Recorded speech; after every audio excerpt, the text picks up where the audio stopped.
Hey, it's Eric with Sprucehill Custom Homes and Renovations. It is a Wednesday, August the 9th, and here is your update for our Mont Royal Kitchen Edition. We have passed framing inspection. We have completed insulation.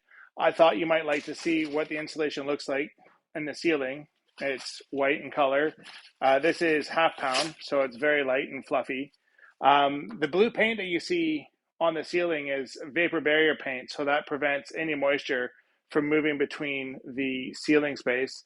We are making fantastic progress over here. We can see everything is spray foamed and done in the kitchen area. I'm going to cut over there and show you what it's looking like over there. All right, so here's the kitchen that we've added to this space. Doesn't look like much yet, but it's going to. We've got the wall spray foam, so these things are going to be absolutely perfectly energy performing.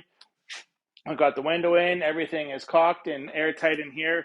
This space is going to stay very warm all year round, or cool during the summer. Doors are in, subfloor is ready to go down. We're just waiting to get the radiant heat system patched in here, but looking really good. Let's go and have a quick peek at the bathroom that we're going to be doing on the main floor, and we'll get out of here. So this is the bathroom, or will be the bathroom anyways. We will have a tub here eventually. It's a beautiful long niche to put everything that you could ever possibly want. Vanity will be over here, and toilet, I believe, is somewhere behind me.